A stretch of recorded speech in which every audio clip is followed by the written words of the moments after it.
Good evening, जय हिंद। सो आज हम लोग डिस्कस करेंगे ओम्स लॉ के साथ जुड़ा हुआ क्वेश्चंस जो हम लोगों को प्रैक्टिकल एग्जाम्स में आते हैं। जो वाइवा क्वेश्चन होता है ना, उसी के लिए है। तो ये बेसिकली क्या है, circuit diagram for Ohm's law. तो यहाँ पे क्या क्या होता है, बैटरी होता है, की होता है, एमीटर, रेजिस्टर, वोल्टमीटर एंड क्या होता है, रियोस्टेट।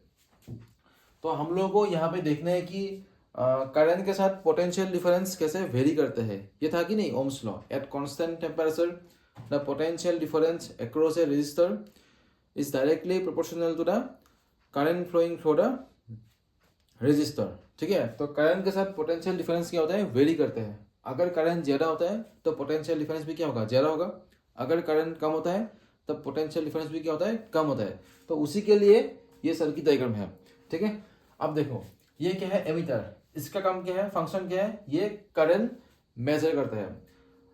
आप लोग देखो अभी जब प्रैक्टिकल करोगे तब हम लोगों को एमीटर लेना है, और उस एमीटर का रेंज क्या होना चाहिए, मिली एम्पियर में होना चाहिए। ठीक है, बिकॉज एमीटर का रेंज होता है ना, एक तो होता है एमीटर के रेंज में होता है, एक किस में होता है, एक मिली एमीटर, मिली एम्पियर के रेंज में होता है। तो हम लोग को ये लेना है मिली एम्पियर, बिकॉज यहाँ पे करंट बहुत कम आता है। ओके, तो एम्पियर ये बोला एमीटर लेने से क्या होगा, आप लोगों को वोल्टेज के साथ करंट जो वेरी होता है ना, वो दिखाई नहीं देगा।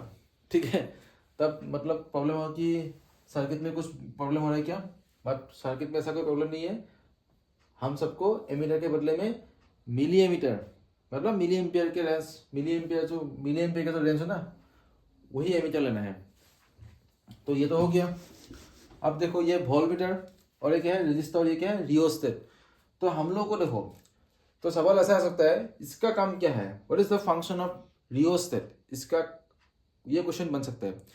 तो रियोस्टेट से हम लोग क्या करते हैं, ये बेसिकली क्या है, रियोस्टेट क्या है, एक वेरिएबल रेजिस्टर है। क्या है, वेरिएबल रेजिस्टर। सो ओम्स लॉ से हम लोग को पता चलता है कि V का वैल्यू क्या होता है, आई आर। अगर R का वैल्यू चेंज होता है तो V का वैल्यू भी क्या होगा, चेंज होगा। मतलब R चेंज होने से I भी दोनों चेंज होगा। तो रियोस्टेट के हेल्प से हम लोग क्या करते हैं, जो करंट का वैल्यू है वो चेंज करते हैं, और करंट का जो वैल्यू हम लोग चेंज करते हैं उसी के साथ V का वैल्यू कैसे चेंज होता है वो देखना है। ठीक है, तो what is the function of resistor rheostat in this circuit, to change the value of current in the circuit, ये बता देना। ठीक है, अब देखो ये वोल्टमीटर, इसका सवाल ऐसा हो सकता है कि वोल्टमीटर कैसे कनेक्ट किया जाता है विद रेजिस्टर। तो बोलना है कि पैरेलली।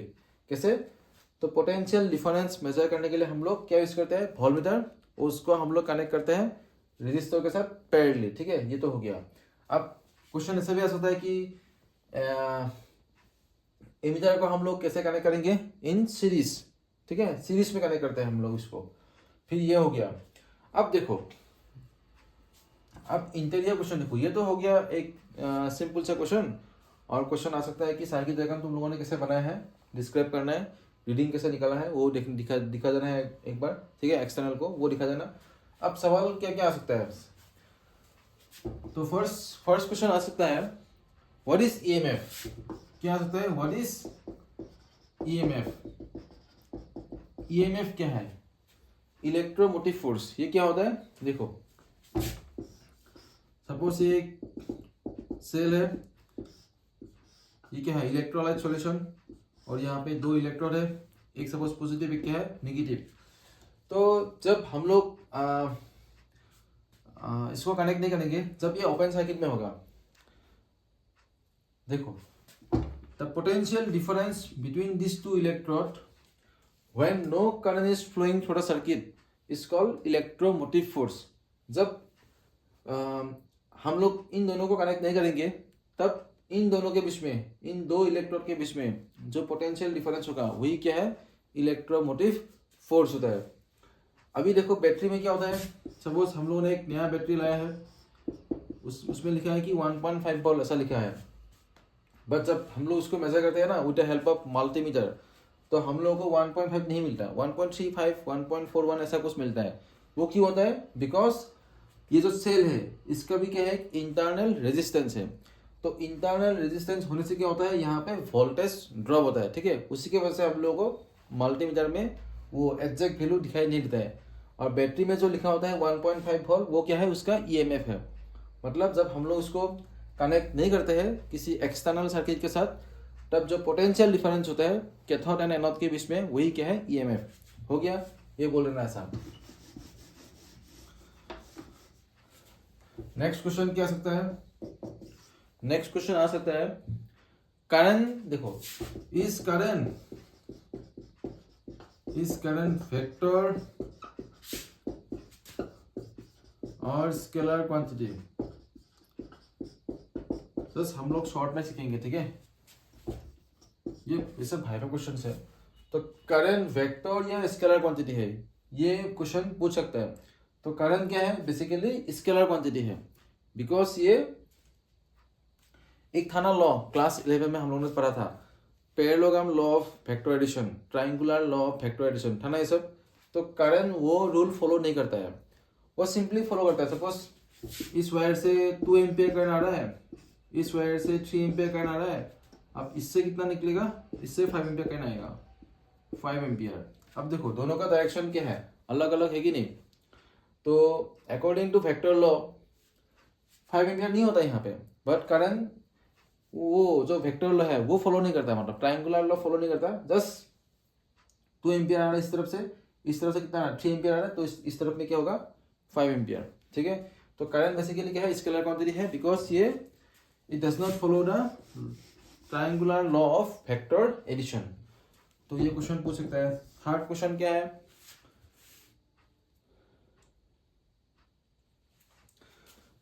अब देखो सपोज यहाँ पे सर्किट से कितना करंट फ्लो हो रहा है, मैंने मान लिया कि 3 मिली एम्पियर करंट फ्लो हो रहा है इस सर्किट से। अब जो करंट का वैल्यू है वो फिक्स रखना है। वो हम लोग कैसे फिक्स रखेंगे, जो करंट का वैल्यू है वो उसको कांस्टेंट रखना है, उसको फिक्स रखना है। तो उसको फिक्स रखने के लिए हम लोग को पोटेंशियल डिफरेंस को फिक्स रखना है। क्या फिक्स रखना है, पोटेंशियल डिफरेंस को फिक्स रखना है। सपोज इस रेजिस्टर से कितना करंट फ्लो हो रहा है, 3 मिली एम्पियर करंट, ओके। तो उसको फिक्स रखना है। तो उसके लिए हम लोग को इन 2 पॉइंट के बीच में, बिटवीन दिस 2 पॉइंट, हम लोग को जो पोटेंशियल डिफरेंस है वो फिक्स रखना है, ओके। ये क्वेश्चन बन सकता है। थर्ड क्वेश्चन हो गया ना। अब फोर्थ क्वेश्चन देखो, फोर्थ क्वेश्चन में क्या सकता है, what do you mean by linear resistance, what do you mean by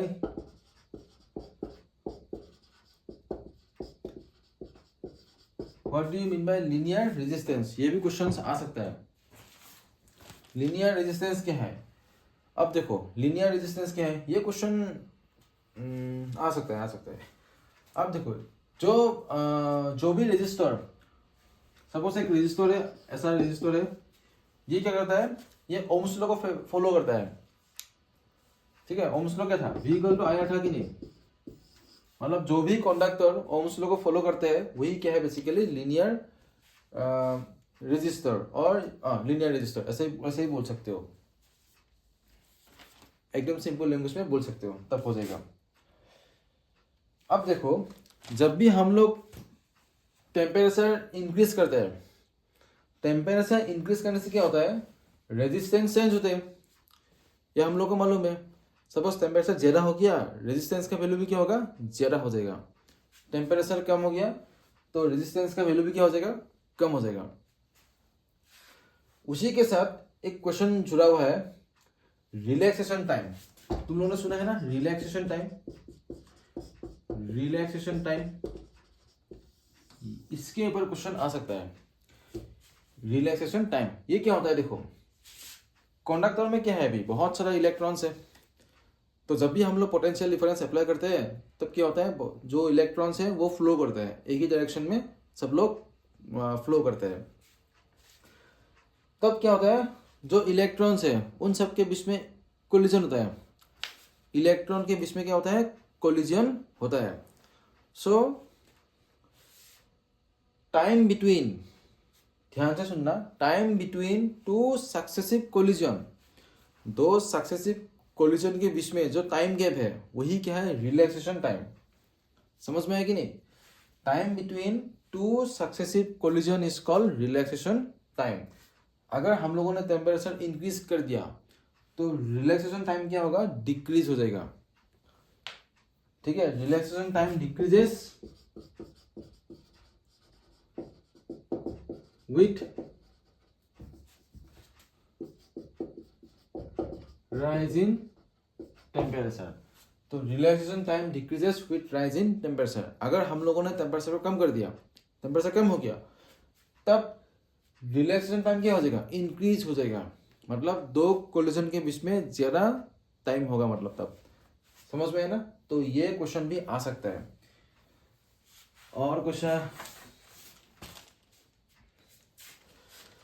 suppose एक वायर है, अभी देखो एक वायर है ऐसा,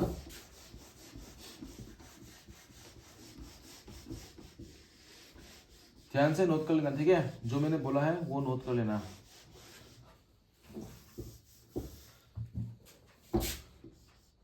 ऐसा एक वायर है, हम लोगों ने क्या किया, इसका लेंथ सपोज L था, जो वायर है इसका लेंथ कितना है? L है।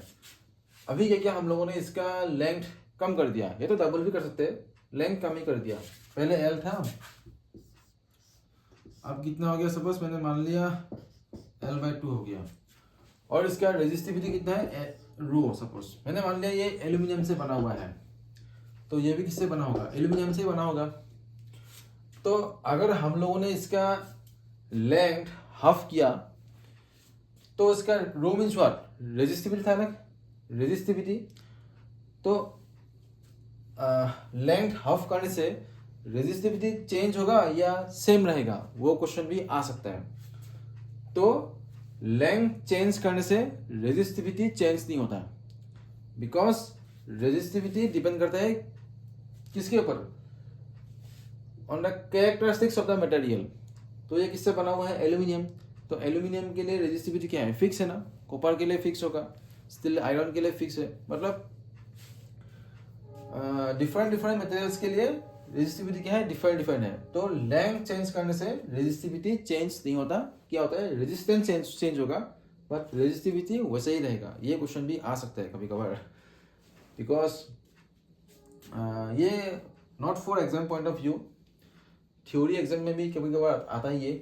और जो कॉम्पिटिटिव एग्जाम्स है, JEE एंड नीट नहीं, मतलब अदर कॉम्पिटिटिव एग्जाम्स, तो वहाँ पे ये क्वेश्चंस आ सकता है। मतलब बहुत लोगों को लगता है, देखो R= क्या होता है? ρL/A था कि नहीं? ये फॉर्मूला था ना। तो बहुत लोगों को लगता है कि अगर L चेंज कर दिया तो रो भी क्या होगा? चेंज होगा। तो बहुत लोग लिखते हैं कि चेंज होगा, पर चेंज नहीं होता। रेजिस्टिविटी सेम होता है, बट ये R चेंज होता है। समझ में आया ना? हाँ।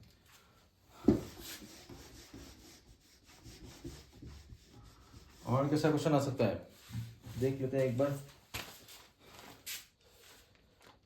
हाँ, नेम 3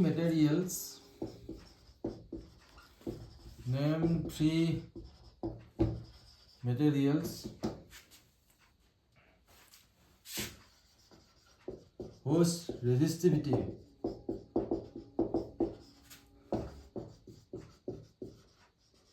decreases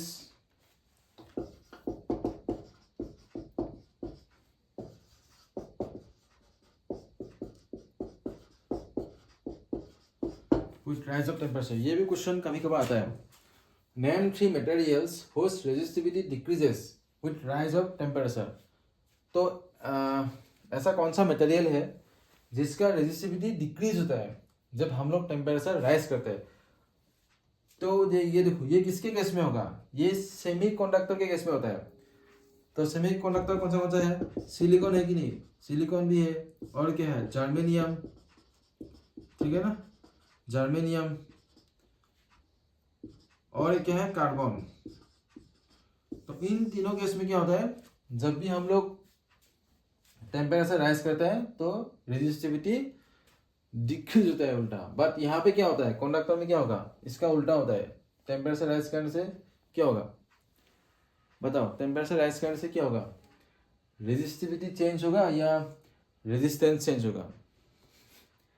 टेम्परेचर चेंज करने से रेजिस्टेंस क्या होता है? चेंज होता है। इसको याद रखना।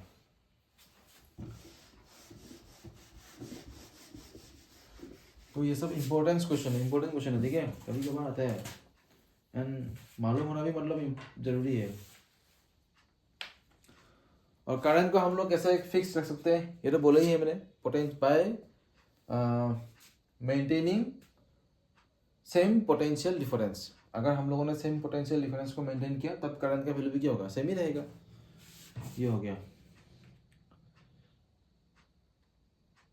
हाँ, सपोज तुम लोगों ने अभी लेक्लांकी सेल यहाँ पे लगाया, क्या लेक्लांकी सेल, तो सेल है उसका ईएमएफ किसके ऊपर डिपेंड करता है, ओ ईएमएफ नहीं, इंटरनल रेजिस्टेंस। ये भी क्वेश्चन आ सकता है कब, ठीक है, इंटरनल रेजिस्टेंस किसके ऊपर डिपेंड करता है। सो इंटरनल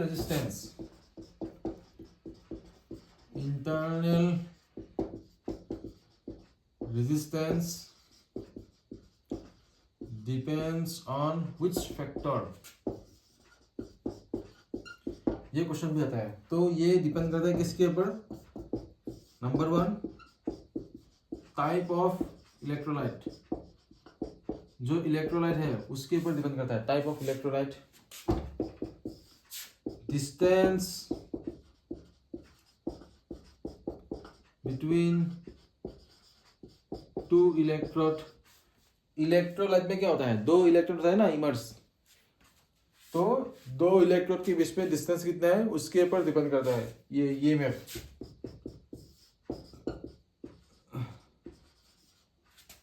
और थर्ड क्या है, area of electrode immerse in electrolyte. तो थर्ड, मेरा हैंडराइटिंग बहुत खराब है, ठीक है, तो एडजस्ट कर लेना। Area of electrode immerse in electrolyte, तो हम लोगों ने कितना एरिया इलेक्ट्रोलाइट में इमर्स किया वो उसके ऊपर डिपेंड करता है, क्या, EMF, oh sorry, internal resistance.